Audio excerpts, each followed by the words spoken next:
Salut Mickaël, écoute, je suis ravi de pouvoir échanger avec toi aujourd'hui sur des pratiques restauratives dans le cadre de cercles et de systèmes restauratifs.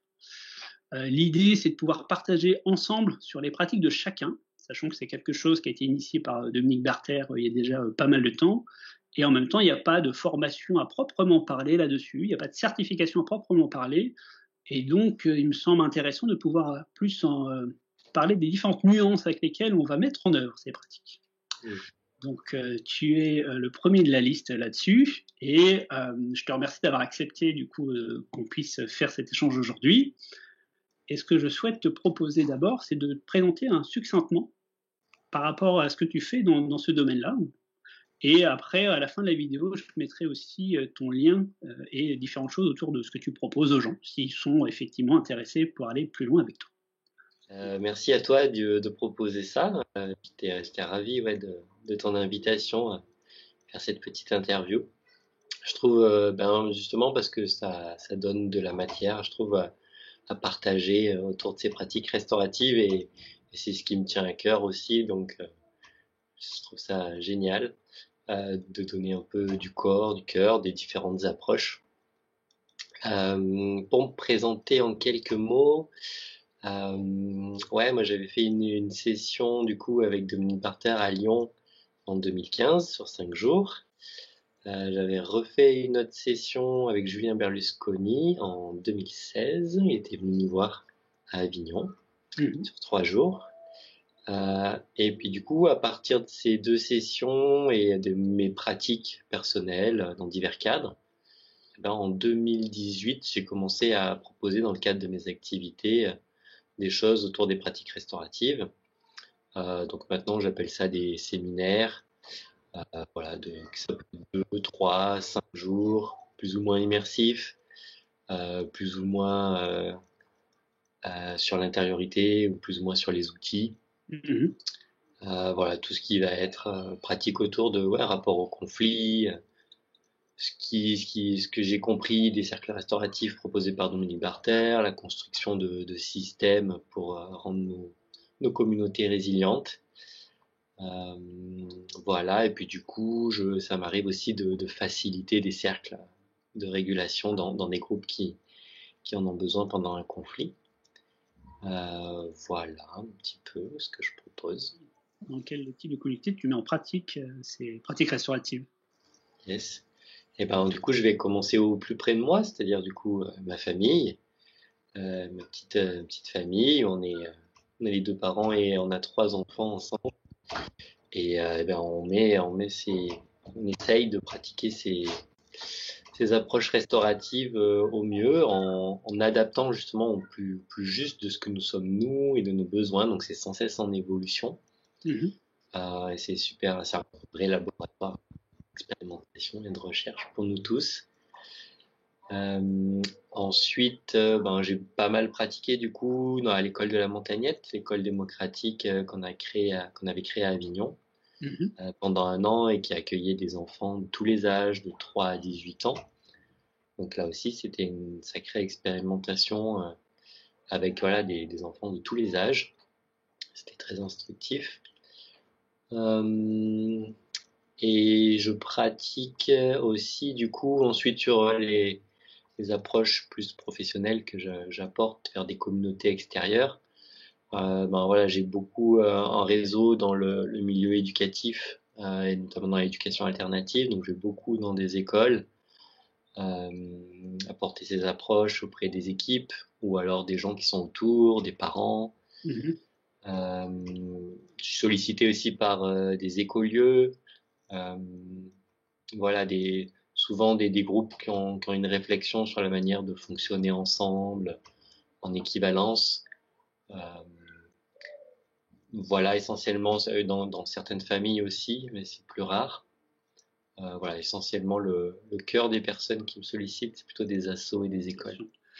Est-ce que tu peux préciser aussi aux personnes qui vont écouter ou regarder pour quel type de conflit tu utilises ces processus et ces pratiques restauratives, s'il te plaît? En fait, alors ça dépend du coup un peu des structures. Je dirais que si quand on est dans des familles, on a des conflits qui sont forts sur l'émotionnel, la profondeur des relations construites sur la proximité affective. Mhm. Après, ce que je vois plus dans les écoles et les assos, c'est que finalement, je dirais dans 99% des cas, à la sortie des pratiques, on identifie plus le conflit lui-même, le sujet, comme étant au cœur de la gouvernance en fait des conflits structurels euh, qui, euh, qui émergent en fait et qui se mélangent avec toutes les relations, les émotions entre les personnes. Mais quand on enlève toutes ces couches-là, pour moi, il y a toujours des conflits structurels derrière sur finalement, on se rend compte qu'on n'était pas bien organisé, finalement, on pouvait mieux se répartir les tâches ou faire autrement. Et en fait, quand tu déconstruis ça, voilà, tu arrives vraiment au cœur des choses. Donc pour moi, c'est aussi, ça montre que c'est très lié en fait au mode de fonctionnement et de gouvernance, quel que soit le groupe. Hmm. Ok, merci.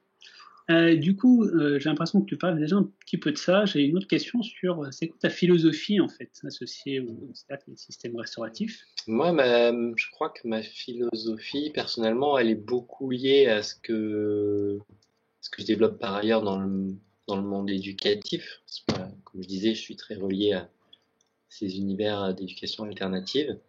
Et du coup, pour moi, un mot-clé, c'est vraiment l'autonomie Hmm. euh, de ce que j'essaye voilà, de voir dans l'éducation. Et sur les pratiques restauratives, c'est un peu la même chose. Si je suis dans une position de facilitation, j'estime que c'est un rôle qui se veut un miroir, qui permet de proposer un cadre, d'être révélateur, mais que c'est vraiment les gens, les personnes qui sont dans le conflit, c'est eux qui vont faire le truc, qui vont dénouer les choses, qui vont trouver leurs solutions, qui vont faire de ces espaces ce qu'ils ont envie et ce qu'ils ont besoin d'en faire sur le moment. Mhm. Du coup, ma philosophie, c'est beaucoup de laisser de l'espace, du temps, de l'écoute, du silence, pour que ce que les gens ont besoin d'exprimer, ils l'expriment et qu'ils puissent chercher par eux-mêmes.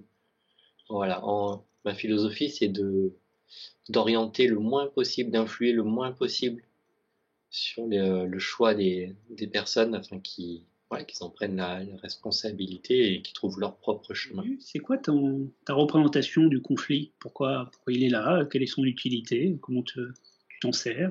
Ouais, ben c'est vrai que j'étais très inspiré assez vite par l'approche de Dominique Barter qui parle de marcher vers le conflit et qui dit que pour lui un conflit est surtout dangereux quand on l'évite et quand on essaye de s'en écarter. Mhm. Donc ça me parle beaucoup, ça m'a parlé de plus en plus, même si c'était pas toujours très concret au départ quand je l'ai entendu, mais aujourd'hui ça a vraiment beaucoup de sens pour moi parce que j'ai l'impression de l'expérimenter dans ma vie. En fait, tant que j'essayais de fuir un peu le conflit, de me dire non mais c'est bon, ça va se calmer tout seul, je m'en occupe pas, bah, à chaque fois ça me revenait dessus et c'était Mhm. beaucoup plus violent. Donc du coup ça a été mon chemin personnel aussi de travailler ça et ça continue évidemment. Donc le conflit du coup pour moi il est là parce qu'il est un révélateur. En fait tout à l'heure je parlais de conflits structurels, pour moi il est révélateur de dysfonctionnements qui peuvent être structurels mais autres, il est révélateur de quelle est la nature de nos relations, qu'est-ce qui se joue entre nous. Euh, et du coup, tout ce qui éclate, en termes, qui est identifié comme un conflit, pour moi, vient révéler, vient mettre devant nos yeux, dire bah là, il y a un problème, il y a un truc qui coince, et ça nous revient sans cesse jusqu'à ce qu'on le prenne en considération.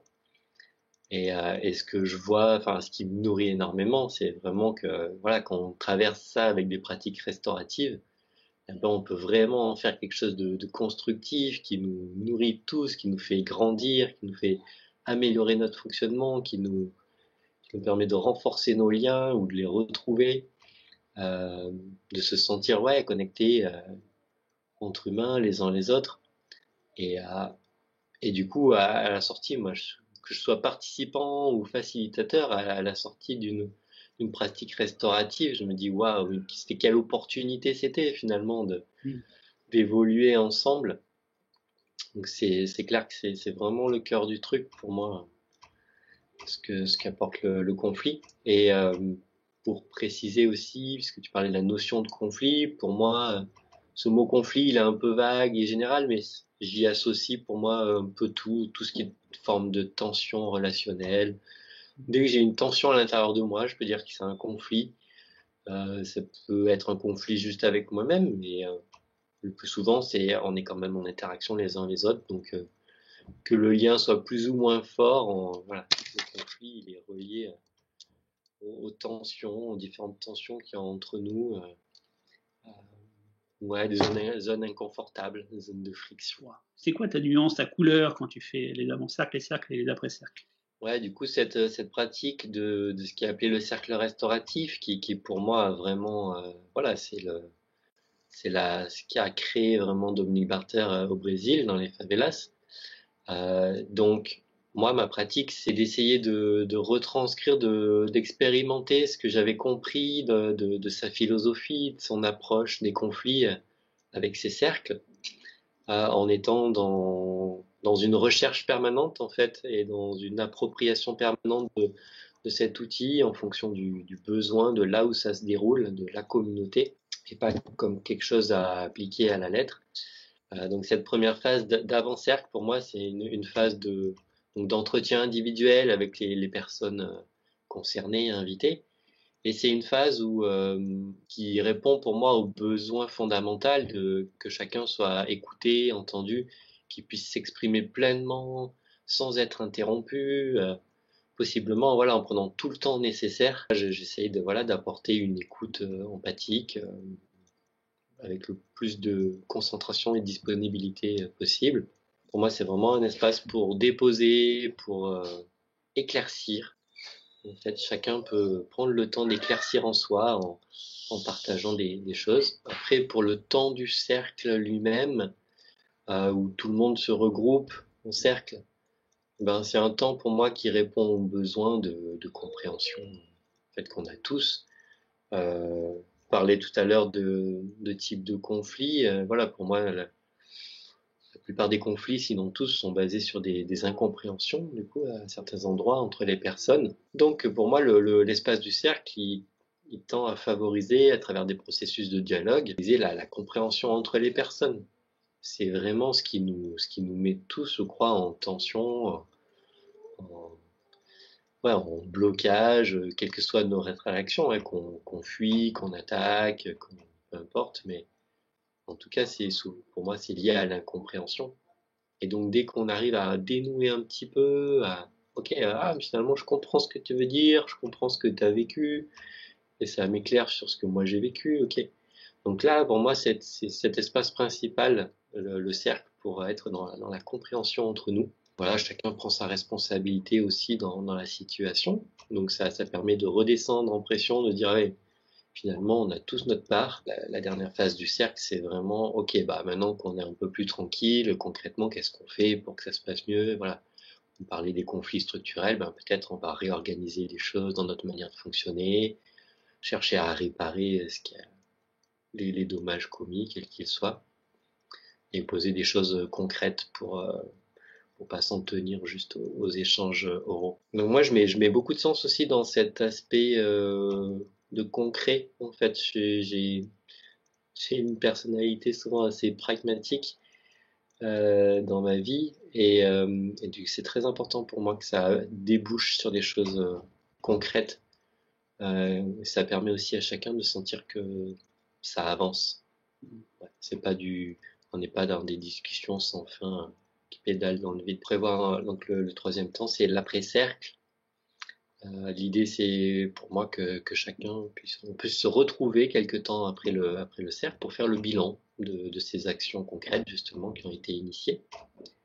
Est-ce que ces actions, elles ont pu être mises en place, réalisées ou pas? Et si c'est pas le cas, c'est pas un souci, mais du coup, on va essayer de comprendre pourquoi, quelles difficultés sont rencontrées. Est-ce qu'il faut, euh, est-ce qu'il faut réajuster, trouver d'autres choses? Est-ce qu'il faut que ce soit plus léger? Voilà. Et pour moi, c'est vraiment un espace aussi qui est très important sur l'aspect, le besoin aussi de célébration. à un moment de l'après-cercle, je vois comme ça a du sens. Souvent, les gens ils finissent le cercle et ils peuvent se dire ah bon c'est bon on a fait le cercle, c'est bon maintenant tout va bien. Et tant qu'ils l'ont pas fait, souvent ils ont du mal à avoir le sens de l'après-cercle. Et moi je vois tout ce que ça apporte à chaque fois. En fait, ça ancre vraiment quelque chose dans la communauté de on a été capable de faire ce chemin et ça a vraiment du sens d'utiliser ce genre de pratique dans notre communauté. Euh, ouais, donc il y a une forme de voilà, où chacun peut témoigner, célébrer ce qui a été accompli. Et j'aimerais du coup, pour les communautés qui veulent faire appel à toi, que tu puisses préciser qu'est-ce que tu peux leur proposer en termes de formation, d'ateliers, de conférences, séminaires. Tu as parlé de plusieurs choses. Est-ce que tu peux entrer un peu plus dans le détail, s'il te plaît? Oui, dans les services que je propose, au niveau des pratiques restauratives, sur cet axe-là, effectivement, je propose des séminaires. Maintenant, les formules que je préconise, justement pour prendre le temps, c'est que je favorise le fait de faire 4 jours minimum, qui peut se faire en 2 fois 2 jours, pour être sur des week-ends. Là, c'est ce que je vais faire en novembre à Clermont-Ferrand, par exemple. Donc c'est un format que je préconise pour avoir quelque chose de suffisamment ample en fait pour appréhender la philosophie, pas s'en tenir à des outils justement. En séminaire, ben du coup ouais, on propose là, le laboratoire sur 5 jours là, chaque été. Et j'ai envie de développer ces sessions de 5 jours à d'autres moments aussi, peut-être avec d'autres praticiens aussi pour favoriser les échanges. Et pour moi, les 5 jours ou plus, c'est vraiment des dimensions immersives. Où on passe des soirées ensemble, il se crée des liens encore plus forts dans le groupe. Et du coup, on peut vraiment travailler dessus, travailler sur les dimensions intérieures de rapport au conflit, l'histoire personnelle avec différents outils créatifs, artistiques ou autres. Donc ça, c'est un format 5 jours ou plus qui est en immersion avec pension complète. Ça peut être aussi ce genre de format dans des structures, intervenir sur plusieurs jours en fait, dans une structure particulière pour une équipe, pour suivre ouais, un séminaire où on va appréhender en fait une culture commune autour de notre rapport au conflit, euh, avec l'option de construire un système personnalisé, un système de prévention et de réponse au conflit, de régulation en fait. Ça va être 2-3 jours selon le groupe. Ce que je propose aussi, donc, c'est de pouvoir faciliter des cercles, même si aujourd'hui je favorise aussi le fait d'intervenir dans des communautés qui ont déjà un système en place pour que le cercle il s'insère justement dans une culture commune et que ça favorise les chances d'aboutissement du cercle. Parce que si c'est juste un outil qui est rapporté sans que les gens se soient mis d'accord avant, ça peut être moins bien vécu. Donc voilà, ça se fait et pour moi c'est utile, ça apporte quand même du soutien et quelque chose de constructif dans les conflits. Mais je trouve que c'est plus idéal si on construit un système auparavant. Est-ce qu'il y a des conditions particulières pour toi que tu vas vérifier avant d'intervenir, de proposer une formation de communauté ou un atelier ou un séminaire, comme tu viens de le dire? Là, tu évoquais juste à l'instant le fait que faire un cercle restauratif, c'est mieux quand il y a un système restauratif déjà en place. Ça prend plus de corps, c'est plus constructif, plus cohérent sans doute. Tu as dit que c'était idéal, tu avais dit que c'était interdit, on va dire. Est-ce qu'il y a d'autres conditions que tu veux étayer sur celle-là? Pas forcément, je dirais que cette condition-là, elle est reliée en fait au fait que la communauté de base est OK sur une forme d'approche des conflits, en fait, justement, cette approche de le conflit nous sert à quelque chose et on a envie de faire le maximum dans la mesure de nos capacités pour aller vers le conflit, pour l'utiliser pour grandir ensemble. Donc je suis à l'écoute de ça, en fait, quand je suis contacté par une communauté et de ce qu'on me dit de la communauté et de sa manière de fonctionner ensemble. Est-ce que la communauté aussi est dans un fonctionnement en équivalence par rapport aux relations de pouvoir? C'est pareil, c'est pas rédhibitoire pour moi, mais dans ce cas-là, je vérifie qu'ils ont conscience que ça peut remuer des choses dans une structure pyramidale, de faire un cercle où on est tous en équivalence pour parler, et du coup de vérifier que l'influence du pouvoir sera dans le cercle interdite, c'est-à-dire qu'on pourra vraiment parler librement dans le cercle, sans avoir peur des conséquences. Et donc ça peut passer par le fait de signer des clauses selon la structure, vérifier que chacun est dans la participation libre et volontaire. Voilà, et puis après on peut avoir toutes les conditions matérielles, mais qui sont à définir, d'avoir un lieu tranquille. Comment tu te fais rémunérer? Ouais, effectivement, c'est une notion importante pour moi, la notion financière avec les pratiques restauratives, parce que j'ai été très influencé, très impressionné justement par le travail de Dominique Barter, où j'ai pu moi participer à sa session à travers une contribution financière libre en co-responsabilité, parce que il y a une notion de partage en fait, de ces espaces-là, ils doivent pouvoir exister et qu'on est tous co-responsables, comme dans la situation de conflit, de faire exister cet espace et que chacun y trouve son compte. Donc c'est ce que je propose dans toutes mes activités, à ma manière. J'appelle ça moi une participation consciente, avec l'idée que donc financièrement, ben, voilà, je vais être au clair moi et transparent sur mes charges de micro-entreprise, mon transport, ça peut être le temps investi, le nombre d'avant-cercles, s'il y a la location de salle, etc. Donc d'être au clair là-dessus et de pouvoir le communiquer à tous les participants, afin que tous ensemble on ait conscience de ça et que du coup chacun puisse contribuer librement à donner ce qui lui semble juste en fonction de ses capacités et de ce qu'il a vécu, pour que la contribution soit juste pour chacun. Et moi, du coup, je me sens vraiment confortable avec ça, parce que je me sens tranquille avec le fait que chacun a pu prendre la responsabilité de donner ce qui est juste pour lui. Ces contributions, en tout cas, elles me permettent, moi, juste de faire en sorte que ces événements ils existent et que je puisse faire ce que j'aime, moi, partager ces pratiques que j'aime et que je puisse continuer à le faire, simplement. Dernière question, comment ces communautés peuvent te contacter?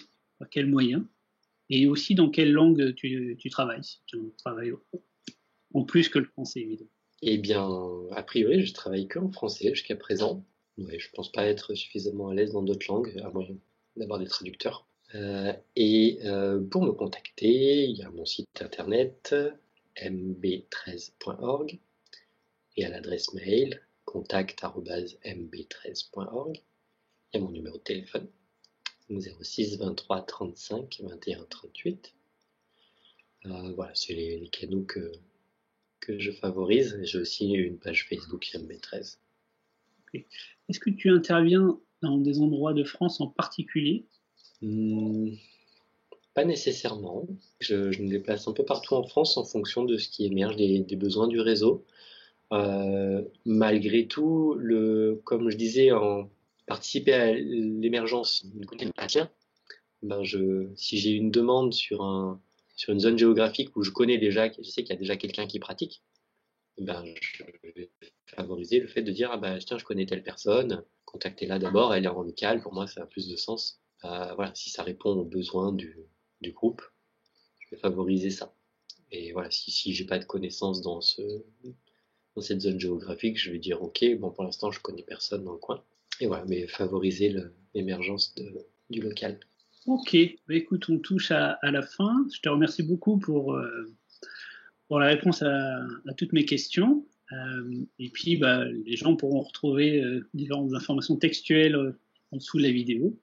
Et puis, une prochaine. Et je te remercie encore, Mickaël. Super. Merci beaucoup, Mehdi. Ciao. Ciao.